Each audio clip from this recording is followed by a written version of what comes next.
भोजपुर जिला के शाहपुर प्रखंड के जौनिया गांव के बारे में बात कर रहे हैं आप। ये सरासर सरकार की लापरवाही है। अगर सरकार बाढ़ आने के पहले उसकी उचित और समुचित व्यवस्था की रहती तो जो आज वहाँ की जनता की स्थिति है वो कभी ऐसी नहीं होती। इसमें टोटल के टोटल जिम्मेवारी सरकार की है और सरकार को भी चाहिए कि सब लोगों को पूर्ण निर्माण करके एक एक आवास आवंटन करें।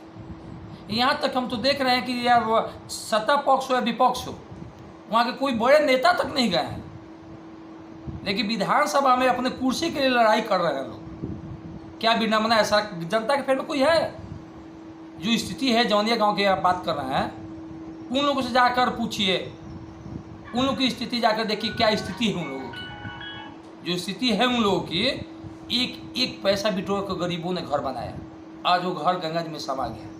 अब आप ही बताइए कि गंगा जी जो इनका घर ले ली, वो बेचारे गरीब कहाँ जाएंगे?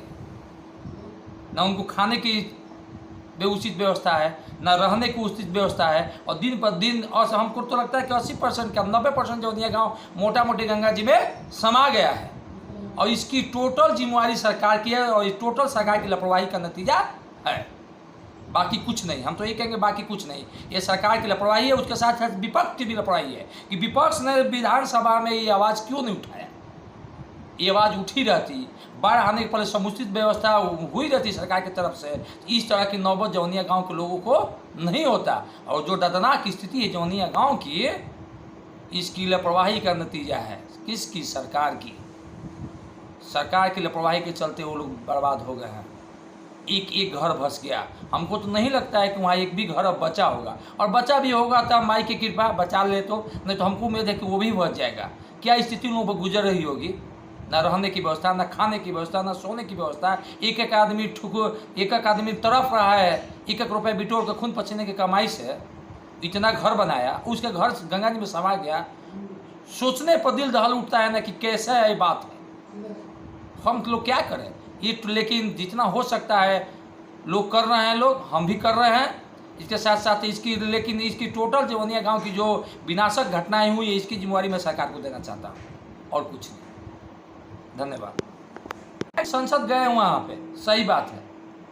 पप्पू यादव जी के बारे में बात कर रहे हैं आप, ठीक है, वो जा रहे हैं, लेकिन जाकर करेंगे क्या? यही कम वो बाढ़ आने के पहले आवाज़ उठाकर उसको रोकथाम का उपाय करते तो हम लोग कोई काम बनता। बहुत जाने के बाद गंगा समाज जाने के बाद जाकर क्या कर सांत्वना देना है? केवल उन लोगों को सांत्वना कर सकता नहीं है।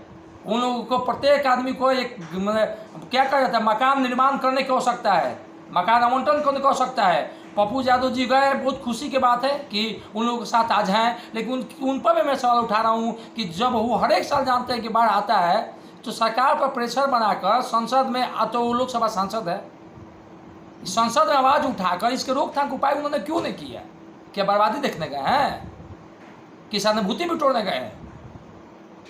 ये टोटल जितने भी नेता हों, क्योंकि मैं नेता होता नहीं हूँ, जितने भी नेता है टोटल लोग जनता से केवल अपना रोटी सेकते हैं, कोई किसी का नहीं है। पप्पू यादव जी भगवान की दया से लोकसभा के सांसद है पूर्णिया के, वो लोकसभा में आवाज़ उठाकर इस सब कटाव को रोक सकते। कभी बनुआ गांव, कभी पिपरपाती गांव, कभी मोहली गांव, आज जौनिया गांव का विनाश हो गया। किसकी लापरवाही है? सरकार की, ऑलरेडी सरकार की, चाहे केंद्र हो चाहे राज्य। नीतीश बाबू माने सत्ता पक्ष विपक्ष, अब देखे होंगे कि 2-4 दिन पहले विधानसभा में किस तरह लड़ रहे थे लोग। जैसे मछली बाजार हो गया है, विधानसभा नहीं मछली का बाजार है। एक आदमी सत्ता बचाने के फेर में है, एक आदमी सत्ता लेने के फेर में है, लेकिन जौनिया गांव के फेर में कोई नहीं है। उन लोगों के साथ क्या बीत रहा है? अपना परिचय दीजिए। मैं अमित कुमार दुबे, भारतीय थल सेना प्रदेश अध्यक्ष बिहार।